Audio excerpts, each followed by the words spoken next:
আদিল নূরকে টেনে নিয়ে এসে সবার মাঝামাঝি দাঁড়িয়ে গলা উঁচু করে বলে উঠল, everyone listen to me very carefully. She is my newly married wife Mrs Noor. সবাই অবাক হয়ে গেল আদিলের কথা শুনে। সবচেয়ে বড় ব্যাপার, আদিলের মতো ছেলের এমন একটা বউ দেখে সবাই অবাক। তবে আদিলের সামনে কেউ কিছু বলার সাহসই পেল না। আদিল আবারও বলে ওঠে, the party is over now, everyone please leave. এদিকে নূর আদিলের কোনো কথাই বুঝে উঠতে পারল না। সে এমনিতেই ভয়ে কুঁকড়ে আছে, কোনো কিছু বোঝার পরিস্থিতিতে নেই যে এখন। আর এসব ইংলিশ ভাষায় বলা কথা তো সে একদমই বোঝে না। সে আরও ভয় পেয়ে যাচ্ছে। হয়তো তার এখানে আসাই আর ফুলদানিটা ভেঙে ফেলার দায়ে না জানি কি ভয়ঙ্কর শাস্তি দেয় তাকে। সেই ভয়ে আরও জুবুথুবু হয়ে যাচ্ছে নূর।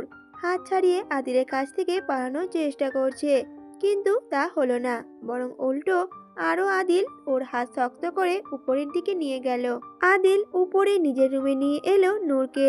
নূরের ভয়ে জান বেরিয়ে যাওয়ার জোগাড় হয়েছে তা দেখে আদিল নূরকে রুমে এনে দরজা আটকে দিল। তারপর নূরের হাত ছেড়ে দিয়ে কাবার্ডের দিকে এগোলো। কাবার্ড খুলে ভেতর থেকে ফার্স্ট এড বক্স বের করে ঘুরে নূরকে আর পেল না আদিল। এদিক ওদিক চোখ বোলাতেই হঠাৎ কাবার্ডের কোণা ঘেঁষে গুটিসুটি মেরে বসে থাকতে দেখলো নূরকে। আদিল ভ্রুকুচকে তার দিকে এগিয়ে যেতে যেতে বলে উঠল, আরে তুমি ওখানে কি করছো?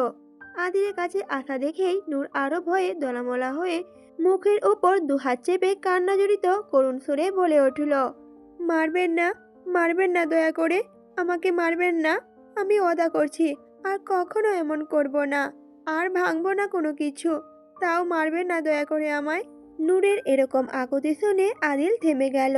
এগোতে পারল না যেন সে আর। আদিলের বুকের মধ্যে যেন কিছু একটা মুচড়ে উঠল।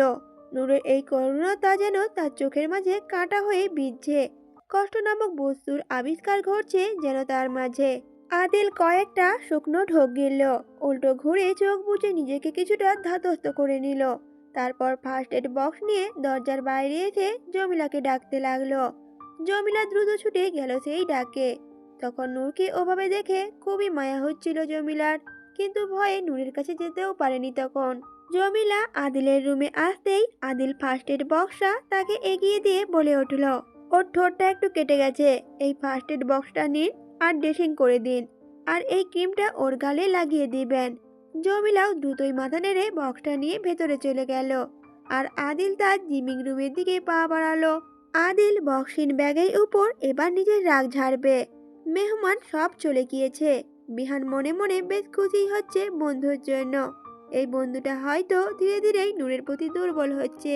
তাই খুশি মনে ভেতরে ঘুরতেই থতমত খেয়ে গেল সে। কারণ দরজার মাঝখানে শখ খেয়ে মূর্তির মতো দাঁড়িয়ে থাকা মানবটাকে দেখে। তারপর নিজেকে কিছুটা ধাতস্থ করে বেশ হেসেই বলল, কিরে ছালা, তুই কহল আইলি? আদিলের দ্বিতীয় বন্ধু বলে উঠল আবির, আমি আর বাঁচতে চাই না রে, একদম চাই না। এই ছাদ দিকে পড়েই জান দিয়ে দেব আমি। এই জীবন রেখে কি লাভ বল? মশার গু সমান মূল্যও নেই আমার। আজ তো আমি সুইসাইডই পাক্কা করে দেব। কথাগুলো বলতে বলতে ছাদের এক মাথা থেকে আরেক মাথা হাঁটছে আর নেকাসুরে সুইসাইড সুইসাইড করছে। আর নেকাসুরে বলছে আবির এসব।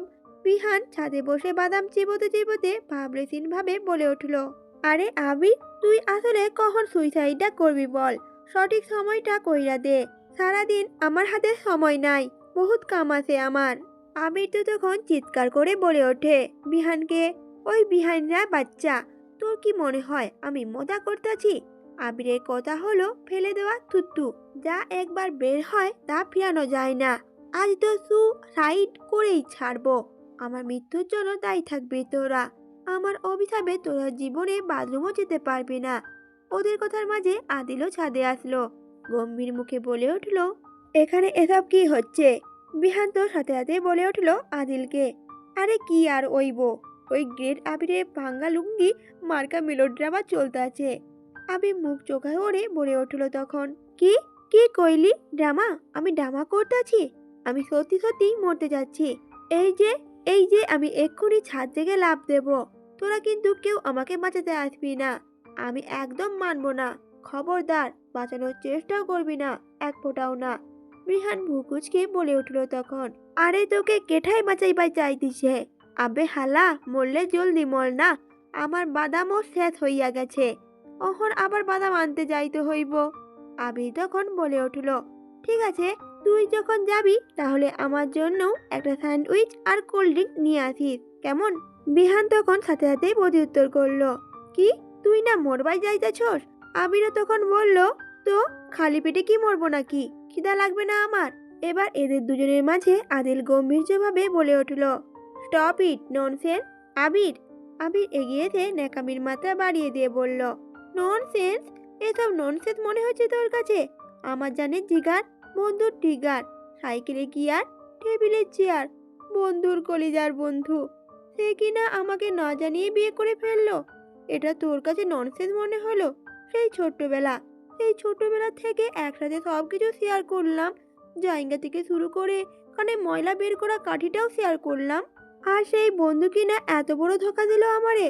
কয়দিনের জন্য একটু ট্যুরে কি চলে গিয়েছি, আর তুই বিয়ে করে ফেললি, একবারও আমাকে জানালি না। এই দুঃখ আমি কই রাখবো আমি, পৃথিবী যে নিতে পারবে না এত বড় কষ্ট আমার, চাঁদ তারা খসে পড়বে আমার কষ্টে। আজ একটা ছুরি নাই বলে নিজের হাত কাটতে পারছি না। কত শখ ছিল আমার বন্ধুর বিয়েতে খাবো, ওই গানটা গেয়ে নাচবো রে, বন্ধু বরাত নিয়ে আমি যাব, কিন্তু তার হলো না। কেমনে পারলি তুই এমন করতে? আমাকে না জানিয়ে তুই কেমনে বিয়ে করলি? আবির এভাবে নেকাসুরে কথাগুলো বলতে লাগলো আর গান গাইতে লাগলো। আবিরে এরকম মহাকাল সমান দুঃখ প্রকাশনে বিহান এবার বলেই উঠল, আরে আবির, হাঁচাই করতেছস তুই? তোর সাথে একেবারে ঠিক হয় না, একদম ঠিক হয় না, এইটা মানা যায় না। তুই যা অহনি ছাদ থাইকা লাভ দে, ময়টা যা জরুরি, তুই চাপ লস না। আমি তোর স্মরণে তোর কবরের সামনে বিশাল একখানা ডাস্টবিন স্তম্ভ বানাই দিমু, যেখানে লেখা থাইবা একবারে পচা আবর্জনা ফেলা যায়, সাথে লেখা থাকবো মলমূত্র ত্যাগ করতে পারেন এখানে, আর এই কবরবাসীর জন্য বদদোয়া করে যান, ধন্যবাদ দেওয়ার দরকার নাইয়া, একদম লাইয়া এইটুকুই তো করিবার করি। বিহানে এরকম কথায় আবির খেপে গিয়ে তেড়ে গেল ওর দিকে। তা দেখে বিহানও হেসে ছুটতে লাগলো নিজেকে বাঁচাতে। আবির দৌড়ে গিয়ে তার গলা পেঁচিয়ে বলে উঠল, বিহানের বাচ্চা, আমি মরি না মরি তোরে আগে মেরে ছাড়বো। এ পর্যায়ে আদিল বেশ বিরক্ত হয়ে হালকা ধমকে সুরে বলে উঠল, কিরে তোরা থামবি এবার, না হলে দুটোকে আমি আজ এই ছাদ দিকেই ছুঁড়ে ফেলে দেব নিচে। দুজন ফট করে স্বাভাবিক হয়ে যায় আদিলের কথা শুনে। আবির এবার পিচেল স্বরে হেসে ওঠে আর বলে ওঠে আদিলকে, আরে তার দরকার নেই, তুই যখন এত করে বলছস তাহলে কি মরতে পারি না? আমি নিজের জন্য বলছি না, আমি তো তোর কথা ভাবছি। আমার মরার শখে তুই যদি নাওয়া খাওয়া ছেড়ে অক্কা পাস, তাহলে তো ভাবি তো বিধবা হয়ে যাবে, তাই না? তাই শুধুমাত্র তোর জন্য মরা ক্যান্সেল, তোদের জন্য স্যাক্রিফাইস করে দিলাম, এই যা। তুই তো জানিস আমি কত মহান, আমার শরীরে হিমোগ্লোবিনের পরিবর্তে উদার মহানতা বয়ে বেড়ায়। আবিরের কথা শুনে মাথা নেড়ে শব্দহীনভাবে হাসলো আদিল, আর আবিরও হেসে গিয়ে হাঁক করলো আদিলকে। তারপর বলে উঠল, আচ্ছা এখন চল, আমার ভাবির সাথে দেখা করিয়ে দে, আমার মতো হ্যান্ডসাম এত কিউট দেব দেখে নিশ্চয়ই খুশি হয়ে যাবে ভাবি। আবিরের কথায় আদিলের মুখমণ্ডল একটু দ্বিধান্বিত হলো। বিহান তখন এগিয়ে এসে আবিরকে সবটা খুলে বলল। সব শুনে আবির অনেকটা অবাক হলো, তবে হাসি মুখে বলে উঠল, আরে তাতে কি হয়েছে, ভাবি তো ভাবি, চাপ নিস না, সব ঠিক হয়ে যাবে। আদিল এবার ছাদ দিকে নেমে নিজের রুমে এসে দেখলো নূর নেই। বুঝতে পারলো জমিলার সাথে হয়তো চলে গিয়েছে। বুক চিরে কেমন দীর্ঘশ্বাস বেরিয়ে এলো তার। বিছানায় বসলো সে। মনটা হঠাৎ কেমন অস্থিরতা বহন করছে, যেন অদৃশ্য কোনো কিছু খচখচ করছে ভেতরটাকে। আর তার সাথে অবচেতন মন একবার দেখতে চাইছে নূরকে। মনে এমন খেয়াল আসা নিয়ে আদিল বেশ বিরক্তই হলো। আজকাল তার সাথে এসব কি হচ্ছে? এমন কিছু তো আগে কখনোই হয়নি তার সাথে। আর তখন অতটা রাগই বা কেন হচ্ছিল? কেন নূরের ওরকম করুণ ভয়ার্ত দুটো চোখ এত পীড়া দিচ্ছিল তাকে? মনে হচ্ছিল পুরো দুনিয়ায় আগুন লাগিয়ে দিতে। ও তো এই মেয়েটাকে কখনোই বউ হিসেবে মানতেই চায়নি। তাহলে ওই মেয়েটা ছোট্ট বিষয় থেকে ছোট্ট বিষয়ে কেন এত প্রভাব করছে তাকে? এখন তাকে একবার দেখার জন্য মনটা কেমন আনচান করছে। কেন এমন হচ্ছে তার সাথে? নিজের মাথা ছেড়ে নিজেকে স্বাভাবিক করার চেষ্টা করলো আদিল। মনের জায়গায় ইচ্ছেটাকে ধামাচাপা দিয়ে সবার চেষ্টা চালালো সে, তবে তাতেও সক্ষম হতে পারলো না খুব বেশিক্ষণ।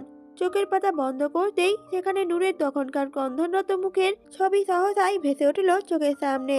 সাথে সাথে চোখ মেলে তাকালো আদিল। ঝট করে শোয়া থেকে উঠে বসলো। অস্থিরতা বাড়ল প্রচুর। পায়চারি করলো রুমের মধ্যে।